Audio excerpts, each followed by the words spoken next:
കുറുമ്പുള്ള ആനയും കുറുമ്പുള്ള കുറേ ആർട്ടിസ്റ്റുകളും, ആരായിരുന്നു ഏറ്റവും കുറുമ്പ്? ആന ആര് തന്നെയായിരുന്നു?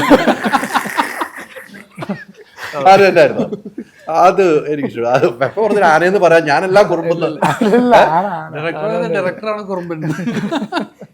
അത് പറയാതിരിക്കും ആനയെന്ന് പറഞ്ഞു. പക്ഷെ ഈ സിനിമ നമുക്ക്, ഞാൻ ഒറ്റ കാര്യം പെപ്പ, ഞാൻ സത്യസന്ധ, താങ്കൾ ഈ സിനിമയ്ക്ക് വേണ്ടി എടുത്തിരിക്കുന്ന ആ പരിശ്രമം ബിഗ് സല്യൂട്ട് കേട്ടോ. താങ്ക് യു ചേട്ടാ, താങ്ക് യു. ഞാൻ സിനിമ കണ്ടുകൊണ്ടാണ് പറഞ്ഞത്. ആർക്കും ഒന്നും പറയാൻ പറ്റില്ല. സിനിമ നമ്മളെല്ലാവരും എല്ലാം തികഞ്ഞവരല്ല, അതെ, ഒരിക്കലും അല്ല.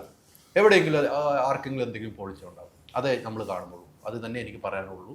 അത് ഞാൻ താങ്കളെയും അഭിനന്ദിക്കുന്നു, നിങ്ങളൊരു 3 പേരെ ഒരുമിച്ച് അഭിനന്ദിക്കുന്നു. ഞാൻ പെപ്പയുടെ ആ സാധനങ്ങൾ കുറേ കണ്ടു കഴിഞ്ഞപ്പോൾ എൻ്റെ മനസ്സിൽ എനിക്ക് അത് തോന്നിയത്, കാട്ടാള എന്ന സിനിമയിലേക്ക് നമ്മൾ വരുമ്പോൾ എനിക്ക് കുറേ സീനുകൾ ഇഷ്ടമുണ്ട്.